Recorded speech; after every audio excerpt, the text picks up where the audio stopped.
ನದಿ ನಮ್ಮ ತಾಯಿ, ಪ್ರಕೃತಿ ಮಾತೆ, ಅಂತವ್ರ ಮೇಲೆ ಅತ್ಯಾಚಾರ ಮಾಡ್ತಿದ್ದೀರಲ್ಲಡ್ರಿ. ನೋಡಿ, ಬರೀ ಅಕ್ರಮ ಮರಳುಗಾರಿಕೆಯ ದಂಧೆ.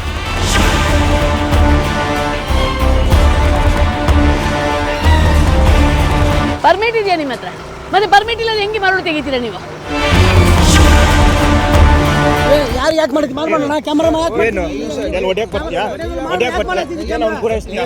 ಏನು ಗುರಾಯಿಸ್ತೀಯಾ? ಮೈ ಮುಟ್ಬೇಡ ನೀನು, ಮೈ ಮುಟ್ಬೇಡ ನೀನು.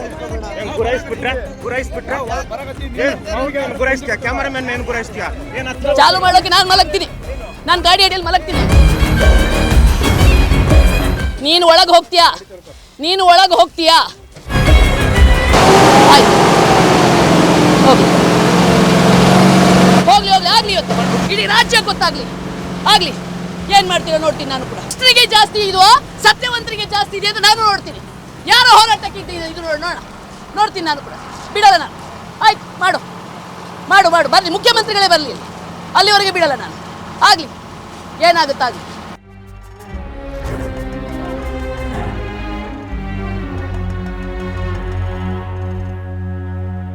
ಈ ಭಯಾನಕತೆ ಮರಳು ಮಾಫಿಯಾದ ಆರ್ಭಟ ಕಂಡು ಬಂದಿದ್ದು ಹಾವೇರಿ ಜಿಲ್ಲೆಯ ಗುತ್ತಲದಲ್ಲಿ.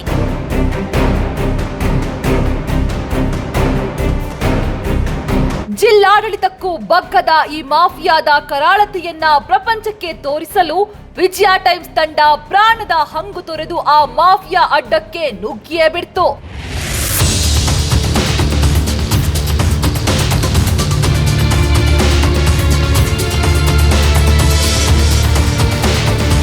ಎಷ್ಟು ಬಿಂದಾಸಾಗಿ ಅದ್ಭುತವಾಗಿ ಮರಳುಗಾರಿಕೆ ಆಗ್ತಿದೆ ನೋಡಿ. ನೋಡಿ, ಎಷ್ಟು ದೊಡ್ಡ ಪ್ರಮಾಣದಲ್ಲಿ ನಡೆಯುತ್ತೆ ಅನ್ನುವಂಥದ್ದು ನೋಡಿ. ನೋಡಿ ನೋಡಿ ನೋಡಿ ನೋಡಿ ನೋಡಿ, ಬರೀ ಅಕ್ರಮ ಮರಳುಗಾರಿಕೆಯ ಇದು ದಂಧೆ, ಬರೀ ಅಕ್ರಮ ಮರಳುಗಾರಿಕೆ ನೋಡಿ. ಇಡೀ ಜಿಲ್ಲಾಡಳಿತದ ಮುಖ ನಾಚಿಕೆ ಪಡುವ ರೀತಿಯಲ್ಲಿ ಇಲ್ಲಿ ಅವಾಗ ಮರಳುಗಾರಿಕೆಯನ್ನು ಮಾಡ್ತಾರೆ. ಎಂಥ ಪ್ರಮಾಣದಲ್ಲಿ ನೋಡಿ, ಇಡೀ ತುಂಗಭದ್ರೆಯನ್ನೇ ನುಂಗಿ ನೀರು ಕುಡಿಯುವಷ್ಟರ ಮಟ್ಟಿಗೆ ಯಾರಿಗೂ ಲೈಸೆನ್ಸ್ ಇರಲ್ಲ, ಏನೂ ಇರಲ್ಲ, ಇಲ್ಲೀಗಲ್ ಆಗಿ ಅಕ್ರಮವಾಗಿ ಗಣಿಗಾರಿಕೆಯನ್ನು ಮಾಡ್ತಿದ್ದಾರೆ. ಯಾರೂ ಕೂಡ ಇಲ್ಲಿ ಎಲ್ಲವೂ ಕೂಡ ನೋಡಿ, ಲಾರಿಗಳಲ್ಲೂ ನೋಡಿ ನೋಡಿ, ನಿಲ್ರಿ, ನಿಲ್ಲಿ ನೀವು ತಗೊಳ್ಳಿ ಎಲ್ಲ ಹೋಗ್ತೀರಿ, ಬನ್ನಿ, ಇಲ್ಲಿ ಗಣಿ ಇಲಾಖೆಯವ್ರು ಬರ್ತಾರೆ, ನಿಲ್ಲಿ ಗಣಿ ಇಲಾಖೆಯವ್ರು ಬರ್ತಾರೆ, ನಿಲ್ಲಿ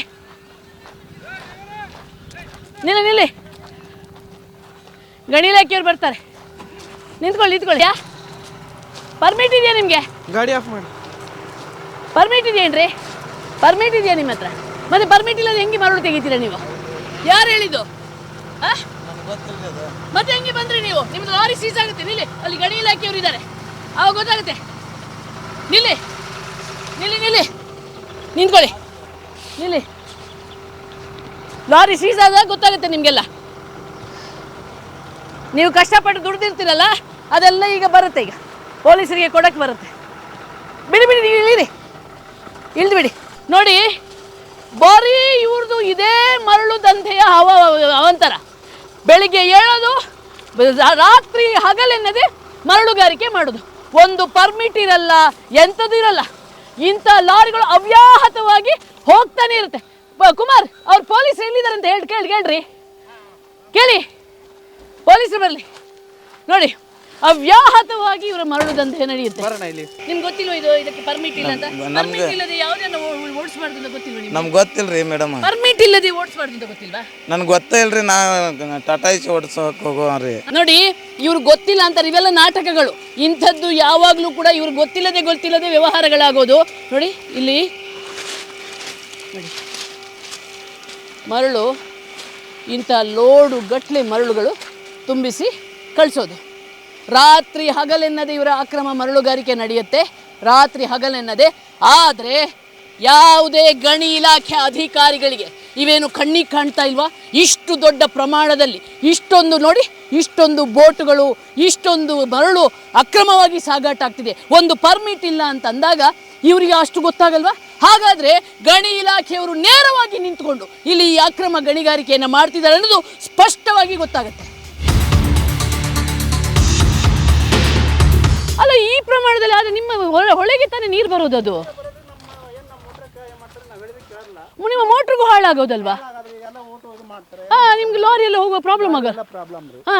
ನೀವು ರೈತರಿಗೆ ಸಮಸ್ಯೆ ಇಲ್ವೇನ್ರಿ? ರೈತರಿಗೆ ಸಮಸ್ಯೆ ಕೇಳೋದಿಲ್ರಿ ಯಾರು ನಮ್ಮ ಮಾತು. ಹಂಗಲ್ಲ ರೀ, ಈ ಪ್ರಮಾಣದ ನೀವೆಲ್ಲ ರೈತರು ಒಟ್ಟಾಗಬಾರ್ದ? ಹೌದು ರೀ, ನಾವು ಒಟ್ಟಾದ್ರೆ ಎಲ್ಲರೂ ಒಟ್ಟು ಬರೋದಿಲ್ರಿ ನಮ್ಮ. ಇದು ಎಷ್ಟು ದೊಡ್ಡ ನಿಮ್ಮ ನದಿ ಇದ್ರೆ ತಾನೇ ರೈತರು. ಹೌದು, ನದಿ ಇದ್ರೆ ಅನುಕೂಲ, ರೈತರು ನೀರಿದ್ರೆ ನಾವು ಬೆಳಿತೀವಿ ಎಲ್ಲ ಮಾಡ್ತಾವ್ರಿ. ಆದ್ರೆ ಯಾರು ಬರ್ತಾ ಇಲ್ರಿ, ರೈತರು ಒಕ್ಕಟ್ಟಾಗ್ತಾ ಇದೆ. ಇನ್ನು ನೀವು ಏನಂದ್ರು ಏನು ಮಾಡಲ್ಲ. ಏನಂದ್ರೆ ಮಾಡಲ್ಲ. ಈಗ ಪೈಪ್ ಹೊಡೆದ್ರಿ, ಅಲ್ಲಿ ರಿಪೇರಿ ಮಾಡಿ ಬಂದವ್ರು ಇಷ್ಟ ಮಟ. ಓ ದೇವ್ರೆ, ಲಾರಿ ಹೊಡೆದ ಪೈಪ್ ಮಾಡೋದು ಗಲಾಟೆ ಮಾಡಿ ಅಲ್ಲಿಗೆ ಎಪ್ಸಿ ಕೇಳಲ್ಲ, ಮತ್ತೆ ಇದು ಮಾಡ್ತಾರೆ. ಲಾರಿಗಳು ಓಡ್ತಾನೆ ಇರ್ತಾವಲ್ಲ ಇನ್ನು ರಾತ್ರಿ ಹಗಲು? ಓಡ್ತಾವ್ರಿ, ಇಲ್ಲ ಅಂತ ಅಲ್ರಿ. ಅಲ್ಲಿ ಪೈಪ್ ಹೊಡೆದ್ರು ನಮ್ದು ಮೇಲೆ ರಿಪೇರಿ ಮಾಡಕ್ಕಂತ ನಮ್ಮ ಹುಡುಗ ಹಚ್ಚಿದ್ವಿ, ಬಂದು ಈಗ ಮೋಟರ್ ಚರ್ ಮಾಡಿ ಕರೆಂಟ್ ಹೋತ್ರಿ. ನಿಮ್ಗೆ ಕಷ್ಟ, ನಮಗೆ ಕಷ್ಟ. ಇವ್ರು ಯಾರು ಅಂತ ಗೊತ್ತಿಲ್ವ ನಿಮ್ಗೆ? ಇವ್ರು ಗೊತ್ತಲ್ರಿ, ಎಲ್ಲೆಲ್ಲ ಆಂಧ್ರದವ್ರು ಬರ್ತಾರ್ರಿ, ಎಲ್ಲೆಲ್ಲರೂ ಬರ್ತಾರ್ರಿ, UP ಬಂದಾರಿ, ಬಂದ್ ಮಾಡ್ಕೊಂಡು ಹೋಗ್ತಾರ್ರಿ ಅಲ್ಲೇ. ಎಂತ ಕಷ್ಟ ನೋಡಿ ನಿಮಗೆ. ನೋಡಿ, ಇದು ರೈತರ ನೋವು. ಪ್ರತಿನಿತ್ಯ ರೈತರು ಈ ರೀತಿ ಈ ಅಕ್ರಮ ಮರಳುಗಾರಿಕೆಯಿಂದ ನೋವನ್ನು ಅನುಭವಿಸ್ತಾನೆ ಇದ್ದಾರೆ. ಇದು ನಿಜವಾಗ್ಲೂ ಕೂಡ ಒಂದು ದುರಂತದ ಸಂಗತಿ. ಆದರೆ ಗಣಿ ಇಲಾಖೆಯವರಿಗೆ ಗೊತ್ತೇ ಇಲ್ಲ. ಯಾಕಂದ್ರೆ ಇವರು ಮಂತ್ಲಿ ಗಣಿಯವರಿಗೆ ಪೆಟ್ಟಿಗೆಗಟ್ಟಲೆ ಕೊಟ್ಕೊಂಡೇ ಇಲ್ಲಿ ಬಂದಿರ್ತಾರೆ. ಈ ಗಣಿಗಾರಿಕೆಯವರು ಲಜ್ಜೆಗೆಟ್ಟ ಭ್ರಷ್ಟ ಅಧಿಕಾರಿಗಳು ಕಕ್ಕ ತಿನ್ಕೊಂಡು ಇಂಥ ರೈತರಿಗೆ ತೊಂದರೆ ಕೊಡೋದು, ಈ ನಾಡಿನ ಸಂಪತ್ತನ್ನ ಲೂಟಿ ಕೊಡಿಯೋಕೆ ಅವಕಾಶ ಮಾಡಿ ಕೊಡ್ತಾ ಇರ್ತಾರೆ. ಈ ಮರಳುಗಾರಿಕೆ ನಡೆಯುವಂಥದ್ದೇನ ಸಣ್ಣ ಪುಟ್ಟದಾಗಿ ನಡೆಯುತ್ತಾ ನೋಡಿ, ಎಷ್ಟೊಂದು ಬೋಟುಗಳು, ಎಷ್ಟೊಂದು ಅಲ್ಲಿ ಕಣ್ಣು ಹಾಯಿಸಿದಷ್ಟು ಬೋಟುಗಳೇ ಕಾಣ್ತಿವೆ, ಬರೀ ಬೋಟುಗಳೇ ಕಾಣ್ತಿವೆ. ಆಮೇಲೆ ದುರಂತ ಏನು ಗೊತ್ತಾ, ಇವ್ರು ಯಾರೂ ಕೂಡ ಕರ್ನಾಟಕದವರಲ್ಲಂತೆ. ಕರ್ನಾಟಕ, ಪಕ್ಕದ ಆಂಧ್ರದವರು, ಉತ್ತರ ಪ್ರದೇಶದವರು, ಇಲ್ಲಿಂದೆಲ್ಲ ಬಂದು ಇವರು ನಮ್ಮ ನಾಡಿನ ಸಂಪತ್ತನ್ನು ಎತ್ಕೊಂಡು ಹೋಗೋದು. ಅದು ಏನಂದರೆ ಇಲ್ಲಿನ ಜನರು, ಇಲ್ಲಿ ರಸ್ತೆಗಳು ಹಾಳಾಗ್ತಿವೆ, ಬರೀ ಓವರ್ಲೋಡ್ ಮಾಡ್ಕೊಂಡು ಹೋಗ್ತಾರೆ. ಆ ನೀರನ್ನೆಲ್ಲ ಹಾಕ್ಕೊಂಡು ಹೋಗ್ಬಿಡ್ತಾರೆ. ಹಾಕಿದ ರಸ್ತೆಗಳೆಲ್ಲ ಪುಡಿಯಾಗಿ ಹಾಳಾಗಿ ಹೋಗುತ್ತೆ. ಎಷ್ಟೋ ಅಪಘಾತಗಳಾಗ್ತವೆ, ಎಷ್ಟೋ ಜನ ಸಾವಿಗೀಡಾಗ್ತಾರೆ. ಆದರೆ ಇವರಿಗೆ ಅದು ಲೆಕ್ಕಕ್ಕಿಲ್ಲ. ಪೊಲೀಸರಿಗಂತೂ ಬರೋದೇ ಇಲ್ಲ.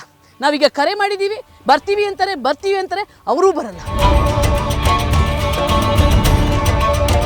ಇವರು ಇದು ಒಂದು ರಾತ್ರಿ ತೆಗೆದಿಟ್ಟಂಥ ಮರಳು ಇದಿಷ್ಟು, ಆಯ್ತಾ?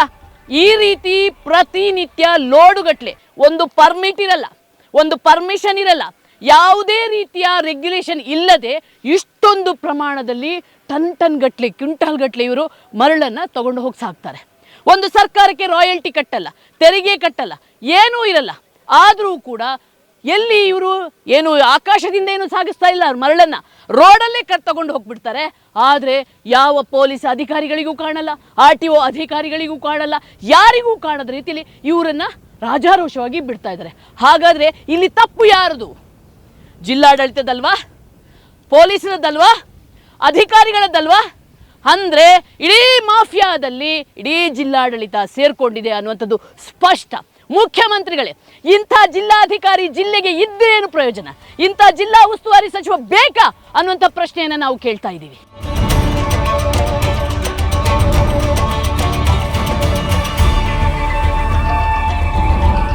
ಪೊಲೀಸರಿಗೆ ಕರೆ ಮಾಡಿ ಸುಸ್ತು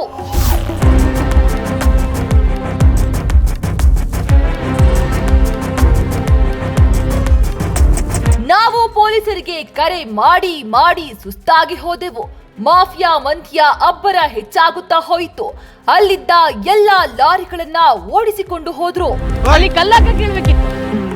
ನಿಲ್ರಿ, ಎಲ್ಲ ಹೋಗ್ತಿದ್ದೀರಾ? ನಿಲ್ಲಿ.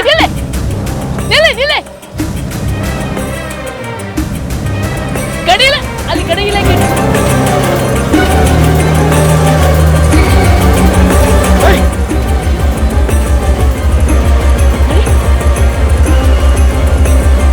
ಪೊಲೀಸ್ರಿಗೆ ಕೊಡ್ರಿ, ನಾನು ಮಾತಾಡ್ತೀನಿ. ಅವನು ಏನು ಮಾಡ್ತಿದ್ದಾರಂತೆ?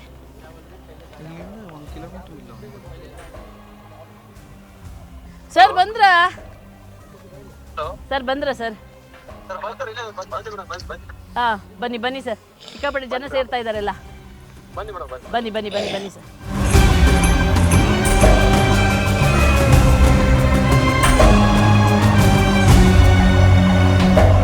ಅದುವರೆಗೆ ಗಾಡಿ ಮುಟ್ಟೋಗಿಲ್ಲ.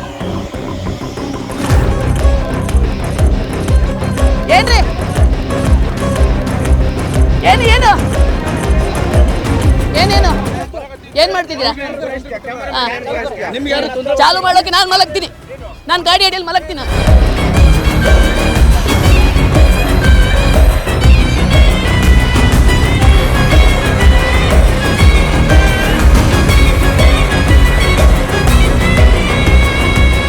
ಚಾಲು ಮಾಡಕ್ಕೆ ನಾನು ಬಿಡಲ್ಲ, ನಾನು ಮಲಗಿಬಿಡ್ತೀನಿ, ನಾನು ಮಲಗಿಬಿಡ್ತೀನಿ. ಇಲ್ಲ ನೋಡಿ ನೋಡಿ ಎಂಥ ಅಹಂಕಾರ ಇರಬೇಕು ಅಂತಂದರೆ ಪೊಲೀಸರು ಬರಲಿ ನೋಡಿ, ನಿನ್ನ ಮೇಲೆ FIR ಆಗುತ್ತೆ, ನಿನ್ನ ಮುಖ ಇದೆ ಅರ್ಥ ಮಾಡ್ಕೊ. ನೀನು ಒಳಗೆ ಹೋಗ್ತೀಯಾ? ಆಯಿತು ಆಯಿತು ಹೋಗು, ಆಯಿತು ಹೋಗಲಿ, ಆಯ್ತು ಹೋಗಲಿ, ಆಯ್ತು ಹೋಗಲಿ ಆಗಲಿ, ಇವತ್ತು ಇಡೀ ರಾಜ್ಯಕ್ಕೆ ಗೊತ್ತಾಗಲಿ, ಏನು ಮಾಡ್ತೀರೋ ನೋಡ್ತೀನಿ ನಾನು ಕೂಡ. ಆಗಲಿ, ರಾಜ್ಯನೇ ಬರಲಿ, ಮುಖ್ಯಮಂತ್ರಿಗಳೇ ಬರಲಿ, ಜಿಲ್ಲೆ ಉಸ್ತುವಾರಿ ಸಚಿವರೇ ಬರಲಿ, ನಾನು ನೋಡ್ಕೋತೀನಿ. ಆಯಿತು, ಭ್ರಷ್ಟರಿಗೆ ಜಾಸ್ತಿ ಇದೆಯೋ ಸತ್ಯವಂತರಿಗೆ ಜಾಸ್ತಿ ಇದೆ ಅಂತ ನಾನು ನೋಡ್ತೀನಿ. ಯಾರೋ ಹೋರಾಟಕ್ಕೆ ಇದು ನೋಡ್ತೀನಿ ನಾನು ಕೂಡ, ಬಿಡಲ್ಲ ನಾನು. ಆಯ್ತು, ಮಾಡು ಬರಲಿ, ಮುಖ್ಯಮಂತ್ರಿಗಳೇ ಬರಲಿ, ಅಲ್ಲಿವರೆಗೆ ಬಿಡಲ್ಲ ನಾನು. ಆಗಲಿ, ಏನಾಗುತ್ತಾಗಲಿ, ಬಿಡಲ್ಲ ನಾನು. ಆಗಲಿ ಸರ್, ಲಾರಿ ಬಿಡ್ತಿದ್ದಾರೆ ಅಂತೇಳಿ ಬಿಡಲ್ಲ, ನಾ ಹತ್ತಿಸಿ ನೋ ಪ್ರಾಬ್ಲಮ್, ನೋಡೋಣ, ಹತ್ತಿಸಿ ಆಗಲಿ. ನಾವ ಅಂತ ನೋಡೇ ಬಿಡೋಣ, ನೋಡೇ ಬಿಡೋಣ. ಆಯ್ತು, ನೀನು ಎಷ್ಟೆಷ್ಟು ಗುಟ್ಟ ಹೇಳ್ತೀಯಾ ಮಾಡ್ಕೊ ನೀನು. ಆಯ್ತು ಲೇಟ್ ಆದ್ರೆ ನೀವೇ ಕಾರಣ ಸರ್. ಏನಾಗ್ಲಿ ನೋಡೋಣ. ಇಲ್ಲಿ ಭ್ರಷ್ಟರಿಗೆ ದಿನನಾ ನಮ್ಗೆ ದಿನನ ನೋಡೋಣ. ಬಿಡಲ್ಲ ಕಣ. ಆಯ್ತಾಯ್ತು, ನೀನು ಕಣ್ಸನ್ನೆಲ್ಲ ಮಾಡೋದು ಬೇಡ. ನೀನು ತಾಯಿಯ ಹೊಟ್ಟೆಯನ್ನು ಬಗೀತಾ ಇದೆಯಾ ನಿನ್ನ ಲುಜ್ಜೆಗೆಟ್ಟ ಹಣಕ್ಕೋಸ್ಕರ. ಮಾಡು ಬಿಡು, ನೀನು ಬಿಡು. ಆಯ್ತು ಬಿಡು, ನೋಡೋಣ. ಆಯ್ತಾಯ್ತು, ನೀನು ಕಣ್ಸನ್ನೇ ಮಾಡಿದ್ರೆ ಅವನು ಹೋಗ್ತಾನೆ, ನೀನಲ್ಲ. ಅವನ ಹೆಂಡತಿ ಮಕ್ಕಳಿಗೆ ಅವನು ಇದಕ್ಕೆ ಹೋಗ್ತಾರೆ, ಬಿಡ್ಲಿ. ಆಯ್ತು, ನೀನು ಜೈಲಿಗೆ ಹೋಗ್ತೀಯಾ? ಆಯ್ತು, ಹೋಗ್ಲಿ. ನೀವು ಗಂಡಸೇನ್ರಿ? ನೀವು ಗಂಡಸ್ರ ಊರ್ನವರು, ನಾಚಿಕೆ ಇಲ್ಲದವರು. ನಾವು ಬೆಂಗಳೂರಿಂದ ಬಂದು ಮಾಡ್ತಿದ್ದೀವಿ. ನಾಚಿಕೆ ಇಲ್ವಾ ನಿಮ್ಗೆ? ಏನು ನಿಮ್ಮ ಮುಖದಲ್ಲಿ ಇದಿಲ್ವಾ? ಮೀಸೆಗಳಿಲ್ವಾ? ನಾಚಿಕೆ ಇಲ್ಲದವರು. ನಿಮ್ಮ ಊರಿಗೋಸ್ಕರ ಬಂದಿದ್ದೀವಿ, ನಿಮ್ಮ ಊರನ್ನು ಉಳಿಸೋಕ್ಕೋಸ್ಕರ ಬಂದಿದ್ದೀವಿ. ಕೈ ಕಟ್ಕೊಂಡು ಕೂತಿದ್ದಾರೆ, ನಿಂತಿದ್ದಾರೆ, ಹಿಂಗೆ ನೋಡಿ, ಒಳ್ಳೆ ಕಲ್ಲು ಗುಂಡು ಥರ. ಮಾಡಲಿ. ಆಯ್ತಾಯ್ತು, ನೀನು ಮಾಡು, ನೀನು ಓಡಿಸಪ್ಪ, ನೀನು ಓಡಿಸು. ಏನು ಬೇಡ, ನೀನು ಸೈಡು ನಿಲ್ಸೋದು ಬೇಡ, ಏನು ಬೇಡ. ಈಗ ನಿಂತಿದ್ಯಲ್ಲ ಗಾಡಿ, ನಿಂತ್ಕೊಳ್ಳಿ. ಆಯ್ತಾಯ್ತು, ನೀನು ಇಲ್ಲಿ ನಿಂತಿದ್ಯಲ್ಲ, ಇಲ್ಲೇನು ನೀರಲ್ಲಿ ಇಲ್ಲಲ್ಲ. ನೀನು ಜೈಲಿಗೆ ಹೋಗ್ತೀಯ ಅಣ್ಣ ಇವತ್ತು, ಹೋಗು. ಆಯ್ತು, ಹೋಗು, ನಾನಂತೂ ಬಿಡಲ್ಲ. ಆಯ್ತು, ನಿಂದಲ್ಲ, ನಿನ್ನ ಫ್ಯಾಮಿಲಿ ಹೋಗಲ್ಲ, ಅವನ ಫ್ಯಾಮಿಲಿ ಹೋಗೋದು, ಅವನ ಫ್ಯಾಮಿಲಿ ಜೈಲಿಗೆ ಹೋಗೋದು, ನಿಂದು ಫ್ಯಾಮಿಲಿ ಅಲ್ಲ. ಆಯ್ತು, ಹೋಗೋಣ, ನೋಡೋಣ. ಓಡಿಸಿ ನೀವು, ನೀನಾ ನೋಡೋಣ. ಇಲ್ಲಿ ಭ್ರಷ್ಟರಿಗೆ ಎಷ್ಟು ಇದೆ, ಸತ್ಯಕ್ಕೆ ಎಷ್ಟು ಇದೆ, ಸುಳ್ಳಿಗೆ ಎಷ್ಟು ಇದೆಯೋ ಅಂತ ನಾವು ನೋಡೋಣ. ನಾವು ನ್ಯಾಯದ ಪರವಾಗಿ ಹೋರಾಟ ಮಾಡುವವರು, ಪ್ರಾಮಾಣಿಕತೆಯಿಂದ ಹೋರಾಟ ಮಾಡುವವರು, ಯಾರ್ದು ಇಲ್ಲ. ನನಗೆ ಆಶ್ಚರ್ಯ ಅನಿಸುತ್ತೆ, ಈ ಊರಲ್ಲಿ ಗಂಡಸರೇ ಇಲ್ವಾ ಅಂತ. ಎಲ್ಲರೂ ಕೈ ಕೊಟ್ಟು ಚಂದ ನೋಡ್ತಾ ಇದ್ದಾರೆ, ಗಂಡಸರೆಲ್ಲ ಎಲ್ಲ ಷಂಡ್ರಂಗೆ ವರ್ತಿಸ್ತಿದ್ದಾರೆ. ಇಷ್ಟೊಂದು ಓಪನ್ ಆಗಿ ನಾವು ಹೋರಾಟ ಮಾಡ್ತಿದ್ದೀವಿ, ಬೆಂಗಳೂರಿಂದ ಬಂದು ಈ ಊರಿನವರು ಕೈ ಕಟ್ಕೊಂಡು ನೋಡ್ತಾ ಇದ್ದಾರೆ, ಭ್ರಷ್ಟರಿಗೆ ಅವಕಾಶ ಮಾಡಿ ಕೊಡ್ತಾ ಇದ್ದಾರೆ. ಲಜ್ಜೆಗೆಟ್ಟವರು. ನಾನು ಹೊಸ ವ್ಯಾಖ್ಯಾನ ಮಾಡಬೇಕು, ಗಂಡಸರೇ ಇಲ್ಲದ ಊರು ಹಾವೇರಿ ಅಂತ. ಗೊತ್ತು ಅಲ್ಲ, ಪೊಲೀಸರಿಗೆ ಎಲ್ಲವೂ ಗೊತ್ತಿರುತ್ತೆ, ಪೊಲೀಸರಿಗೂ ಗೊತ್ತಿರುತ್ತೆ, ಅಧಿಕಾರಿಗಳಿಗೂ ಗೊತ್ತಿರುತ್ತೆ.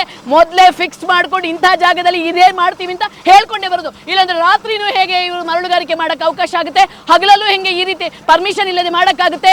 ಏನು ಗಣಿ ಮತ್ತು ಭೂ ವಿಜ್ಞಾನ ಇಲಾಖೆಯವರೇನು ಗಳತ್ತಾಗಿ ಕುಡಿದು ಮಲಗಿಬಿಟ್ಟಿದ್ದಾರಾ? ಏನು ಊರಿನ ಜನರಿಗೆ ಗೊತ್ತಾಗಲ್ವಾ? ಇಷ್ಟೊಂದು ಹೋರಾಟ ಮಾಡ್ತಿದ್ವಿ ನೋಡಿ, ಅಲ್ಲಿ ಕದ್ದು ಮುಚ್ಚಿ ನೋಡ್ತಿದ್ದಾರೆ ಹೆಣ್ಮಕ್ಳ ಥರ. ಈ ಊರಿಗೆ ನಾವು ಹೋರಾಟ ಮಾಡೋದಂತೆ ಬೇರೆ, ನಮ್ಮ ಪ್ರಾಣವನ್ನು ಬಲಿ ಇಟ್ಟು ಯಾರೋ ಅವರು ಬೇರೆ ರಾಜ್ಯದವರನ್ನೆಲ್ಲ ಕರೆಸ್ಕೊಂಡು ಇಲ್ಲಿ ಅಕ್ರಮ ಮರಳುಗಾರಿಕೆ ಮಾಡೋದು, ಅವರ ಊರು ಉಳಿಸೋಕ್ಕೋಸ್ಕರ ನಾವು ನಮ್ಮ ಪ್ರಾಣವನ್ನು ಅಡವಿಡೋದಂತೆ.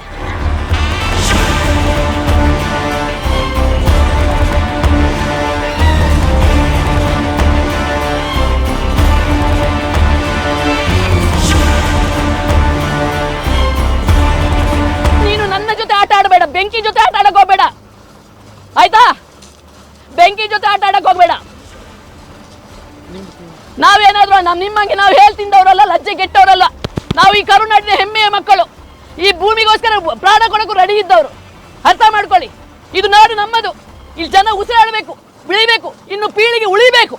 ಅದಕ್ಕೋಸ್ಕರ ಹೋರಾಟ ಮಾಡ್ತಿರೋದು. ನೀವು ಕುಡಿದು ಮಜಾ ಮಾಡಕ್ಕೆ ಒಂದು 4 ದಿನ ಅಕ್ರಮ ಮಾಡ್ಕೊಂಡು ನೀವು ಎದ್ದು ಹೋಗ್ಬಿಡ್ತೀರಾ. ಇಲ್ಲಿ ಪೀಳಿಗೆ ಬದುಕಬೇಕು, ಈ ನದಿ ಉಳಿಬೇಕು. ತಾಯಿ ಇದು ನಮ್ಮ ತಾಯಿ. ಪ್ರತಿ ನದಿ ನಮ್ಮ ತಾಯಿ, ಪ್ರಕೃತಿ ಮಾತೆ. ಅಂಥವ್ರ ಮೇಲೆ ಅತ್ಯಾಚಾರ ಮಾಡ್ತಿದ್ದೀರಲ್ಲಡ್ರಿ. ಮಾಡಿ, ಪರ್ಮಿಷನ್ ತಗೊಂಡು ಮಾಡಿ, ಯಾರು ಬೇಡ ಅಂತಾರೆ? ಪರ್ಮಿಟ್ ತಗೊಂಡು ಮಾಡಿ, ಕಾನೂನುಬದ್ಧವಾಗಿ ಮಾಡಿ, ಯಾರು ಬೇಡ ಅನ್ನಲ್ಲ. ಅದೇನ್ರಿ ನಂಗೆಲ್ಲ ನಾಶ ಆಗ್ತಿದ್ಯಾ ಕೂತ್ಕೊಂಡು ನೋಡಕ್ಕೆ? ನಿಮ್ಮೂರನ್ನು ಉಳ್ಸಕ್ಕೆ ನಿಮಗೆ ತಾಕತ್ತಿಲ್ವಾ? ಏನ್ ಜನ್ಮ ರೀ ನಿಮ್ಮದೊಂದು? ನಿಮ್ದು ಒಂದು ಜನ್ಮನ? ನಂಗನಾಶ ಆಗ್ತಿದ್ದಂಗೆ ನೋಡ್ತಿದ್ದಾರೆ ಎಲ್ಲ ನೋಡ್ಕೊಂಡು ಕೂತ್ಕೊಂಡು. ನಮ್ಮ ಮೇಲೆ ಲಾರಿ ಹರಿಸಲು ಯತ್ನಿಸಿದ್ರು, ನಾವು ಜಗ್ಗದೆ ಪೊಲೀಸರು ಬರುವ ತನಕ ಹೋರಾಟ ಮುಂದುವರೆಸಿದ್ವು. ಏನ್ ಬೇಕಾದ್ರೂ ಮಾಡ್ಕೊಳ್ಳಿ, ಆಗ್ಲಿ. ಸರ್ ನೋಡಿ ಸರ್, ಇವರೆಲ್ಲ ನೋಡಿ, ಇವನೇ ಸರ್ ಇಲ್ಲ ನೋಡಿ, ಇವನೇ ಹಿಡೀರಿ ಸರ್, ಇವನನ್ನ ಹಿಡೀರಿ. ಅವನು ಹಸಿರು ಬಟ್ಟೆ ಇದಾನಲ್ಲ, ಭಾರಿ ಹಾರಾಟ ಮಾಡ್ತಿದ್ದ. ಹತ್ತಿಸ್ಬೇಕಂತೆ ನನ್ನ ಮೇಲೆ ಲಾರಿ, ಹತ್ತಿಸ್ಬೇಕಂತೆ ಅವನಿಗೆ. ಹಿಡೀರಿ ಸರ್ ಅವನನ್ನ.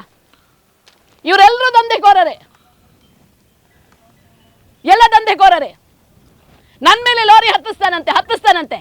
ಭ್ರಷ್ಟನಿಗೆ ಇಷ್ಟು, ಲಜ್ಜೆಗೆಟ್ಟವನಿಗೆ ಇಷ್ಟು ತಾಕತ್ತಿರ್ಬೇಕಾದ್ರೆ ನ್ಯಾಯಕ್ಕಾಗಿ ಹೋರಾಟ ಮಾಡೋರಿಗೆ ನಮ್ಗೆ ಇಷ್ಟು ತಾಕತ್ತಿರ್ಬೇಕ್ರಿ. ಅವ್ನು ಮಾಡಿದ್ದಾನೆ, ಹತ್ತಿಸ್ತೀನಿ ಅಂತ. ಅವನ ಹತ್ರ ಬೇರೆ, ಡ್ರೈವರ್ ಹತ್ರ ಕಣ್ಸನ್ನೇ ಬೇರೆ. ಹಾ ಪರಿ 3-4 ಲಾರಿ ಇತ್ತು, ಎಲ್ಲ ಹೊಡೆದ್ವು. ಒಂದಿಸಿ ನಾನು ಒಬ್ಳು ಏನು ಮಾಡಲಿ ಸರ್? ಏನು ರಾಶಿ ಗಟ್ಟಲೆ ಜನ ಅಲ್ಲ, ಆಂಧ್ರದವರು, ನಾರ್ತ್ನವರು. ಏನು ಸರ್ ಇದು? ನೀವು ರೋಡಲ್ಲೇ ಹೋಗುತ್ತಾನೆ ಮರಳು, ನಿಮ್ಮ ಮುಂದೆನೇ ಹೋಗುತ್ತಾನೆ ಅದು. ಇಷ್ಟಿಷ್ಟು ದೊಡ್ಡ ಲಾರಿಗಳು. ಏನು ಅವಸ್ಥೆ? ಏನು ಪೊಲೀಸ್ ವ್ಯವಸ್ಥೆ ಇದೆಯಾ ಇಲ್ವಾ? ಏನು ಕತೆ ಅಂತ ನನಗಂತೂ ಗೊತ್ತಾಗಲ್ಲಪ್ಪ. ಇವರೇನು ಹಂಗಂದ್ರೆ ನನಗನ್ಸಿದಂಗೆ ಈ ಮಿಸ್ಟರ್ ಇಂಡಿಯಾದಲ್ಲಿ ಬಟನ್ ಒತ್ತಿದ ತಕ್ಷಣ ಮಾಯ ಆಗಿ ನಿಮ್ಮ ಪೊಲೀಸ್ ಸ್ಟೇಷನ್ ದಾಟಿದ ಮೇಲೆ ಮತ್ತೆ ರೆಡಿ ಆಗ್ತಾರಲ್ಲ, ಹಂಗೇನಾದರೂ ಮಿಸ್ಟರ್ ಇಂಡಿಯಾ ಟ್ರಿಕ್ಸ್ ಏನಾದರೂ ಇವ್ರ ಹತ್ರ ಇದೆಯಾ ನನಗೆ ಗೊತ್ತಿಲ್ಲಪ್ಪ. ಇಷ್ಟಿಷ್ಟು ದೊಡ್ಡ ಲಾರಿಗಳು ರಸ್ತೆಯಲ್ಲೇ ಓಡಾಡಬೇಕು, ರಸ್ತೆಯಲ್ಲೇ ಬರಬೇಕು.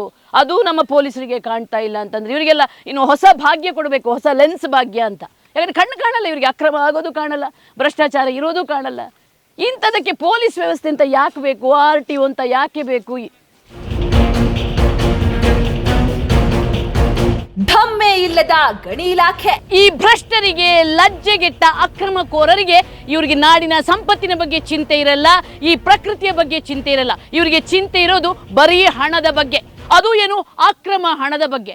ನೀವು ಇಲ್ಲಿನ ಒಂದು ನೋಡಿ, ನಾನು ಸಣ್ಣ ಉದಾಹರಣೆ ಕೊಡ್ತೀನಿ. ಇವರು ಎಷ್ಟೊಂದು ಲಜ್ಜೆಗೆಟ್ಟಿದ್ದಾರೆ ಅಂತಂದರೆ, ನಿಮಗೊಂದು ದೂರದಲ್ಲಿ ಹಾವನೂರು ಬ್ರಿಡ್ಜ್ ಅಂತ ಕಾಣ್ತಾ ಇದೆ, ಸೇತುವೆ. ಅದರ ಕೆಳಗಡೆನೆ ಹೇಗೆ ಅಕ್ರಮ ಮರಳುಗಾರಿಕೆ ಮಾಡ್ತಿದ್ದಾರೆ ಅನ್ನೋದನ್ನು ನೀವು ಕಾಣಬಹುದು.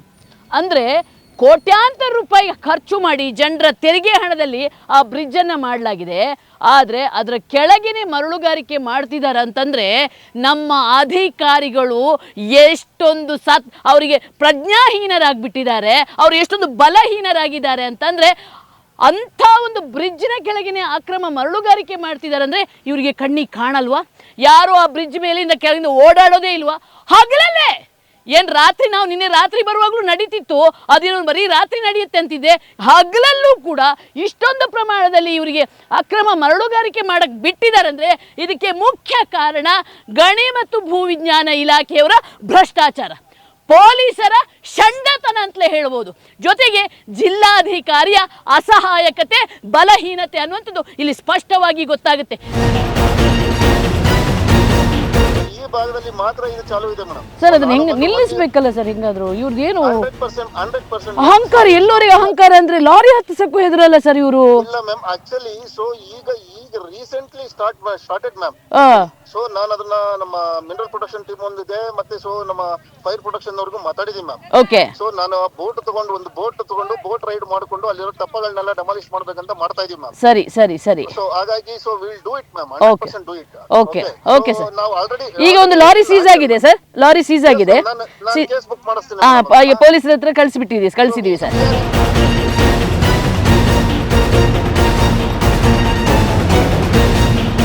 ಲಾರಿ ಸೀಸ್ ಮಾಡಿದ ಪೊಲೀಸರು ಅದನ್ನ ಪೊಲೀಸ್ ಠಾಣೆಗೆ ಒಯ್ದು ಪ್ರಕರಣ ದಾಖಲಿಸಿದ್ರು. ನೋಡಿ, ಈಗ ಪೊಲೀಸರು ಒಂದು ಲಾರಿಯನ್ನು ಸೀಸ್ ಮಾಡಿ ಈಗ ಕರ್ಕೊಂಡು ಹೋಗ್ತಾರೆ. ಈಗ ಮೈನಿಂಗ್ನವರು ಇವ್ರ ವಿರುದ್ಧ FIR ಮಾಡಿ ಮಹಜರ್ ಮಾಡಿ ಇಲ್ಲಿ ಗಣಿಯನ್ನು ನಿಲ್ಲಿಸ್ತೀವಿ ಅನ್ನುವಂಥ ಭರವಸೆಯನ್ನು ಕೊಟ್ಟಿದ್ದಾರೆ.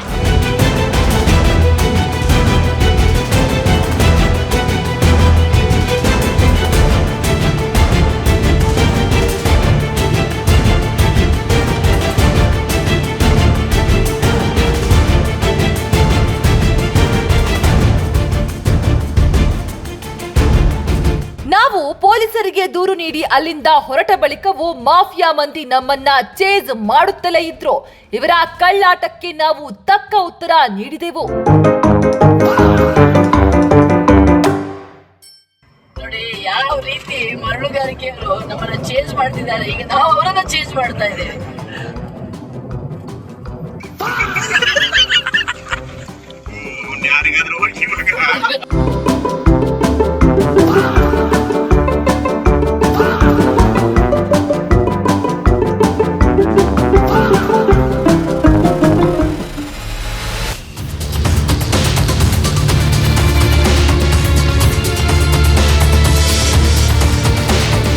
ಇದು ಮರಳಲ್ಲ, ಚಿನ್ನ. ಇಂಥ ಚಿನ್ನದಂಥ ಗಣಿಯನ್ನ ಅಕ್ರಮವಾಗಿ ಲೂಟಿ ಮಾಡಲು ಅವಕಾಶ ಮಾಡಿಕೊಡ್ತಿರುವಂಥ ಇಲ್ಲಿನ ಜಿಲ್ಲಾಧಿಕಾರಿಗೆ ಧಿಕ್ಕಾರ, ಜಿಲ್ಲಾ ಉಸ್ತುವಾರಿ ಸಚಿವರಿಗೆ ಧಿಕ್ಕಾರ. ಅಷ್ಟು ಮಾತ್ರ ಅಲ್ಲ, ಭ್ರಷ್ಟ ಗಣಿ ಮತ್ತು ಭೂವಿಜ್ಞಾನ ಇಲಾಖೆ ಅಧಿಕಾರಿಗಳಿಗೆ ಧಿಕ್ಕಾರ. ನೀವು ನಿಜವಾಗಲೂ ಕೂಡ ಹೊಟ್ಟೆಗೆ ಅನ್ನ ತಿನ್ನೋದಾದರೆ ನಿಮಗೆ ಈ ತಾಯಿ ನೆಲದ ಕಾಪಾಡುವಂಥ ಜವಾಬ್ದಾರಿ ಇರ್ತಿತ್ತು. ಆದರೆ ನೀವು ಆ ನೈತಿಕತೆಯನ್ನು ಕಳೆದುಕೊಂಡಿದ್ದೀರಾ.